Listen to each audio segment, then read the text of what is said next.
जरा सोचिए, जिस रास्ते को इंसान स्वर्ग का दरवाजा समझकर चला, अगर वही रास्ता उसे सीधे नरक की गहराइयों में ले जाए तो? जब कुछ पादरी भगवान से मिलने आसमान की ओर बढ़े तो उन्हें ऊपर क्या मिला? चमत्कार या मौत? कहानी की शुरुआत आरव को दिखाते हुए होती है। आरव अपने चाचा के घोड़े को बाजार में बेचने के लिए लेकर जा रहा होता है। शहर पहुंचकर आरव एक नाटकीय शो को देखने चला जाता है। यहाँ आरव को शहर की राजकुमारी कियारा दिखती है। राजकुमारी को भेष बदलकर प्रजा में घूमना काफी अच्छा लगता है।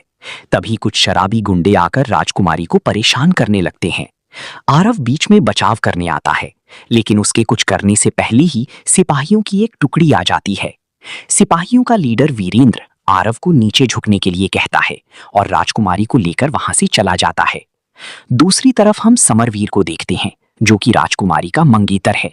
समरवीर जैसे ही अपने कमरे के अंदर जाता है, वो देखता है कि सारा सामान बिखरा पड़ा है। वो जल्दी से एक किताब खोलकर अपना कीमती सामान चेक करने लगता है, लेकिन किसी ने उसे चुरा लिया है। फिर वो एक गमले की मिट्टी हटाने लगता है। वहां से एक ताज निकलता है, जो कि सुरक्षित है। समरवीर समझ जाता है कि जो पादरी उसके कमरे की ओर से आया था, उसी ने कीमती सामान चुराया है। वो जल्दी से महल के सारे दरवाजे बंद करने का हुक्म देता है। पादरी बाहर नहीं निकल सकता। तभी वो आरव को देखता है और उसके साथ कीमती सामान के बदले घोड़े का सौदा करने के लिए कहता है। आरव जब उस थैली को खोलकर देखता है तो उसके अंदर से बस कुछ बीज निकलते हैं। पादरी आरव को बताता है कि ये बीज बहुत कीमती हैं। उसे इन बीजों को प्रार्थना घर तक पहुंचाना है। बदले में उसे उसके पैसे मिल जाएंगे। आरव उस पर भरोसा करके सौदा कर लेता है। जाने से पहले पादरी उसे समझाता है कि बीजों को भीगने मत देना। ऐसा बोलकर पादरी घोड़ा लेकर भागने लगता है, लेकिन सिपाही उसे देख लेते हैं और गिरफ्तार कर लेते हैं। घर जाते ही आरव का चाचा उस पर बहुत गुस्सा होता है, क्योंकि उसने इतना कीमती घोड़ा कुछ बीजों के बदले बेच दिया। आरव उसे समझाता है कि वो कल सुबह प्रार्थना घर से अपने पैसे वापस ले आएगा, लेकिन उसका चाचा और गुस्सा हो जाता है और बीज नीचे गिराकर उसे घर पर अकेला छोड़कर चला जाता है। आरव जल्दी से सारे बीज इकट्ठा करने लगता है, लेकिन एक बीज दरार से नीचे गिर जाता है। आरव की उस पर नजर नहीं पड़ती। दूसरी ओर राजा भी अपनी बेटी पर बहुत गुस्सा हो रहा होता है, क्योंकि वो बिना बताए हर बार भेष बदलकर महल से निकल जाती है। राजकुमारी कियारा भी गुस्सा होती है, क्योंकि उसकी शादी उसकी मर्जी के खिलाफ हो रही होती है। रात होते ही राजकुमारी फिर से महल छोड़कर भाग जाती है। दूसरी ओर समरवीर भी पादरी से सच उगलवाने की कोशिश कर रहा होता है, लेकिन पादरी उसे बताने से मना कर देता है, जिस पर समरवीर उसका गला काट देता है। बाहर बहुत तेज बारिश हो रही होती है। राजकुमारी इस मौसम में शहर से बाहर नहीं जा सकती। उसकी नजर एक घर पर पड़ती है और वहां पर रात बिताने का सोचती है। ये घर आरव का होता है। आरव उसे वहां रुकने देता है। आरव समझ जाता है कि ये राजकुमारी कियारा है और उसके सामने सर झुकाता है। बारिश का पानी अब घर के नीचे भी जाने लगता है। पानी धीरे धीरे उस बीज पर जा लगता है। जैसे ही बीज भीगता है, पूरा घर हिलने लगता है और एक बड़ी सी बेल घर को फाड़कर निकलती है, जिससे दोनों पीछे जा गिरते हैं। राजकुमारी एक टेबल के नीचे दब जाती है। आरव उसे बचाने के लिए आगे बढ़ता है। तभी एक बेल उसे बाहर फेंक देती है। वो चारों तरफ से घर को जकड़कर ऊपर की तरफ लेकर जाने लगती है। आरव जल्दी से एक कुल्हाड़ी लेकर घर के दरवाजे से लटक जाता है और ऊपर जाने लगता है। आरव बेल को काट देता है, लेकिन जैसे ही कियारा दरवाजा खोलती है, आरव नीचे गिर जाता है। गिरते वक्त कियारा उसे पकड़ लेती है, लेकिन कंगन के खुलते ही वो छूट जाता है और नीचे गिरने लगता है। बेलों से टकराते हुए वो नीचे आ गिरता है और बेहोश हो जाता है। अगली सुबह जब उसकी आंख खुलती है तो राजा बिल्कुल उसके सामने होता है। राजा उससे पूछता है कि उसके पास राजकुमारी का कंगन कैसे आया। आरव उसे रात में हुई सारी घटना बता देता है। आरव बताता है कि राजकुमारी घर के साथ ऊपर चली गई। राजा तुरंत वीरेंद्र को उसके साथियों के साथ ऊपर जाने के लिए कहता है। समरवीर और आरव भी ऊपर जाने के लिए कहते हैं, क्योंकि आरव ने वो सारी घटना अपनी आंखों से देखी होती है और समरवीर को अपनी काबिलियत साबित करनी है। इस पर राजा मान जाता है। सभी पूरी तैयारी के साथ ऊपर चढ़ने लगते हैं। चढ़ाई करते हुए उन्हें रात हो जाती है और बारिश भी बहुत तेज हो रही होती है। तभी उनके एक साथी पर बिजली गिरती है और वो नीचे गिरने लगता है। सभी एक दूसरे के साथ बंधे होने के कारण दो और साथी नीचे खींचते चले जाते हैं। तीनों एक रस्सी के सहारे लटके होते हैं। सभी वीर खींचने के लिए कह रहे होते हैं, लेकिन समरवीर अपने दोस्त विक्रम को रस्सी काटने के लिए कहता है। विक्रम उसकी बात मानकर रस्सी काट देता है। वीरेंद्र और उसके साथी काफी ऊपर होते हैं इसलिए वो कुछ ज्यादा देख और सुन नहीं पाते। वीरेंद्र के पूछने पर समरवीर कहता है कि रस्सी टूट गई और वो नीचे गिर गए। सुबह तक सब ऊपर पहुंच चुके होते हैं। वे आरव के घर को देखते हैं जो कि काफी बुरी हालत में होता है। आगे जाने पर वीरेंद्र को राजकुमारी के पैरों के निशान दिखते हैं। सब समझ जाते हैं कि राजकुमारी आगे की तरफ गई है। जब सभी ऊपर आकर देखते हैं तो उन्हें एक अलग दुनिया दिखाई देती है जो आसमान के ऊपर बसी है। सब आगे बढ़ने लगते हैं कि तभी समरवीर और विक्रम आरव पर चाकू तान देते हैं और उससे वो बीज मांगते हैं। समरवीर जानता था कि जो बीज पादरी ने चुराए थे वो आरव के पास हैं। वो आरव को धमकाकर उससे बीज ले लेते हैं और उसे चुप रहने के लिए कहते हैं। लेकिन आरव ने एक बीज अपने पास ही रख लिया था। वो उसे अपने लॉकेट में छुपा देता है। आगे वीरेंद्र एक पेड़ पर निशान देखता है जिसे राजकुमारी ने बनाया था। सभी उस निशान की ओर बढ़ने लगते हैं। आगे क्रॉस एक और निशान देखता है जो कि आधा ही होता है और ऊपर से झाड़ियां भी टूटी होती हैं। तभी आरव एक किताब देखता है जो उसने राजकुमारी को दी थी। आरव सबको बताता है। उनके हिसाब से राजकुमारी आसपास ही होनी चाहिए। वीरेंद्र अपने एक साथी को समरवीर के साथ ऊपर की तरफ जाने के लिए कहता है और खुद आरव क्रॉस के साथ दूसरी दिशा की तरफ जाने लगता है। अब बारिश भी शुरू हो चुकी है। वीरेंद्र का ग्रुप काफी सारी भेड़ों को देखता है। आरव और क्रॉस एक भेड़ का शिकार करने के लिए पानी में उतर जाते हैं, लेकिन वहां पर एक जाल होता है जिसमें दोनों फंस जाते हैं। आरव जल्दी से रस्सी को काटने लगता है। तभी वीरेंद्र देखता है कि सभी पक्षी और जानवर भाग रहे हैं। आरव रस्सी काट देता है जिससे क्रॉस बाहर निकल जाता है और एक पेड़ के पीछे जा छिपता है। तभी जंगल की ओर से भारी कदमों की आवाज आने लगती है। आरव को दो बड़े पैर दिखाई देते हैं। तभी जंगल में से एक बड़ा दानव बाहर आता है। उसे देखकर आरव पानी के अंदर ही लेट जाता है। दानव उनके पास आकर भेड़ को खाने लगता है। दानव को अजीब गंध आने लगती है। वो क्रॉस की तरफ बढ़ने लगता है और पेड़ को उखाड़ फेंकता है। क्रॉस भागने की कोशिश करता है लेकिन दानव उसे पकड़ लेता है। क्रॉस को बचाने के लिए वीरेंद्र दानव पर हमला कर देता है, लेकिन दानव उसे भी मारकर बेहोश कर देता है। दानव दोनों को उठाकर जाने लगता है। आरव भी उसका पीछा करने लगता है। दूसरी तरफ समरवीर और उसके साथी ऊपर होते हैं। समरवीर जानबूझकर राजकुमारी के मिल जाने का नाटक करने लगता है। जैसे ही एक सिपाही पास आकर नीचे देखता है, समरवीर उसे पीछे से धक्का दे देता है।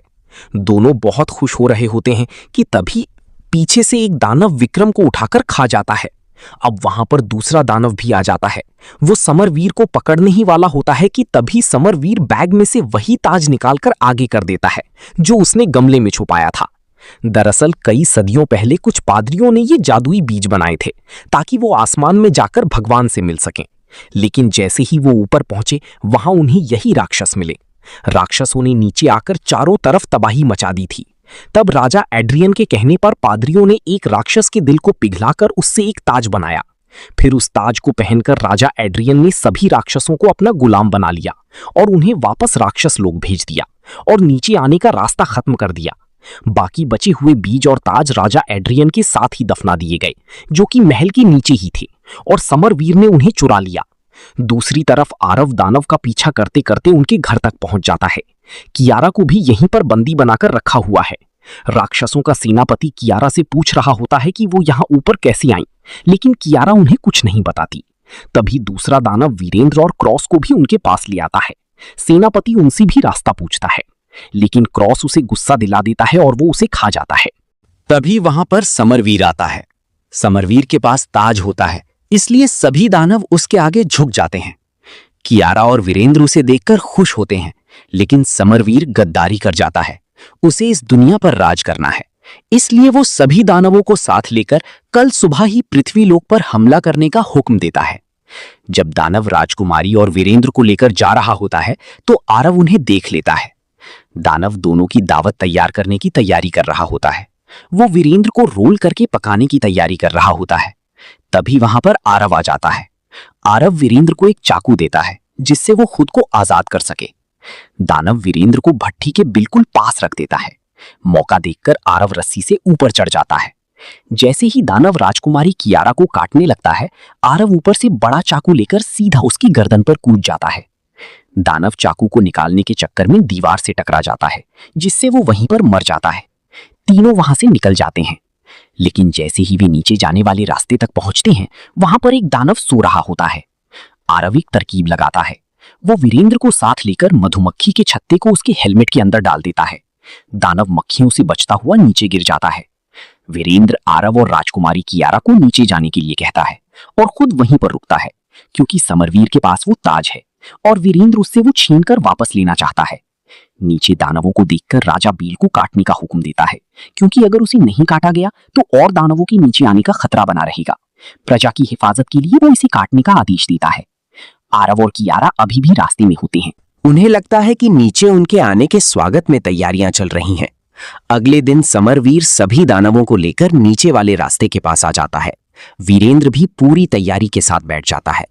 जैसे ही समरवीर पास आता है, वीरेंद्र उस पर हमला कर देता है। हमले के दौरान समरवीर के पास जो बीज होते हैं वो नीचे गिर जाते हैं और झरने में जा गिरते हैं। वीरेंद्र और समरवीर के बीच जोरदार लड़ाई होती है। समरवीर उसे झरने से नीचे लटका देता है, लेकिन जैसे ही वो उसे गिराने वाला होता है, वीरेंद्र उसके सीने में चाकू मार देता है। समरवीर रेंगता हुआ मर जाता है। वीरेंद्र के ताज लेने से पहले ही दानवों का सेनापति उसे उठा लेता है और ताज को अपनी उंगली में पहनकर खुद राजा बन जाता है। अब सारे दानव उसका आदेश मानने लगते हैं। वहीं नीचे अब बेल भी काट दी जाती है, लेकिन आरव और कियारा अभी भी ऊपर ही होते हैं। वीरेंद्र भी बेल के साथ ही कूद जाता है। दानव इतने करीब आकर नीचे नहीं जा पाते। आरव और कियारा एक बड़ी चादर ग्लाइड की तरह से फिसलते हुए नीचे गोने की ढेर पर जा गिरते हैं, जिससे दोनों बच जाते हैं। वीरेंद्र भी महल के बाहर वाले पानी में कूदकर बच जाता है। राजकुमारी कियारा को जिंदा देखकर महाराज भी बहुत खुश होते हैं। कियारा बताती है कि आरव ने उसकी जान बचाई। इसके बदले में राजा उसे सोने की मोहरें देकर सम्मानित करते हैं और वहां से चले जाते हैं। दानव भी वापस जा रहे होते हैं कि तभी दानवों की नई राजा की नजर उन बीजों पर पड़ती है। वो तुरंत उन्हें पानी में फेंक देता है। पानी लगते ही बेलें वापस से धरती की ओर निकलने लगती हैं। सभी दानव भूखे शेरों की तरह बेलों पर लटक जाते हैं। नीचे आरव अपने घोड़े से बात कर रहा होता है। तभी वो पानी में बेलों को देखता है। वो जल्दी से शहर की ओर भागता है। आरव बाकी सबको भी भागने के लिए कहता है। तभी पीछे से दानव भी आ जाते हैं। वो एक एक कर सभी घुड़सवारों को मारने लगते हैं। राजा और कियारा महल तक पहुंच जाते हैं, लेकिन आरव अभी भी पीछे होता है। वीरेंद्र के कहने पर महल का दरवाजा बंद होने लगता है। आरव पूरी तेजी से घोड़े को दौड़ाकर अंदर घुस जाता है। एक दानव भी पुल पकड़कर लटक जाता है, लेकिन सिपाही उसे तीर मारकर नीचे गिरा देते हैं। वो पानी के नीचे से एक सीक्रेट दरवाजा देखता है। दूसरी ओर राजा जानता है कि वो उन दानवों को ज्यादा देर तक रोक नहीं सकते। तभी दानव दोबारा से दरवाजा खोलने लगते हैं। राजा कियारा और आरव को एक टावर पर जाने के लिए कहता है, ताकि वे आकाशदीप जलाकर दूसरे राज्यों को सावधान कर सकें। आरव और कियारा तुरंत निकल जाते हैं। दानव दरवाजा खोलने की पूरी कोशिश करते हैं। वो आसमान से पेड़ों को जलाकर महल के अंदर फेंकने लगते हैं, जिससे काफी सिपाही मारे जाते हैं। दूसरी तरफ आरव और कियारा टावर की ओर जा रहे होते हैं। तभी वही दानव जो पानी के रास्ते से आया था, जमीन फाड़कर बाहर निकल आता है। आरव और कियारा दोनों छुप जाते हैं, लेकिन दानव उनकी गंध सूंघकर उन्हें ढूंढ लेता है। दोनों उससे जान बचाकर टावर के ऊपर वाले फ्लोर पर पहुंच जाते हैं। तभी दानव कियारा को पकड़ लेता है। आरव एक हथियार लेकर उसे मारने के लिए कूदता है, लेकिन दानव का दूसरा सिर उसे देख लेता है। जैसे ही वो आरव को खाने वाला होता है, आरव अपना लॉकेट वाला बीज निकालकर दानव के मुंह में फेंक देता है। बीज को पानी लगते ही वो दानव को फाड़कर बाहर निकल जाता है। दानव का हाथ बिल्कुल आरव के पास आकर गिरता है। दूसरी ओर बाकी दानव भी अब दरवाजा खोल लेते हैं। जैसे ही वे अंदर आने लगते हैं, एक और लोहे का दरवाजा लगा दिया जाता है, लेकिन दानव उसे बड़ी आसानी से तोड़ देते हैं। इससे पहले कि वे किसी को मार पाते, सभी दानव अपने घुटनों पर बैठने लगते हैं। पीछे देखने पर पता चलता है कि आरव वो ताज लेकर वहां पहुंच चुका है। आरव सभी दानवों को वापस उनके राक्षस लोग भेज देता है। इसके बाद उसकी शादी कियारा से हो जाती है और यहीं पर कहानी का अंत होता है।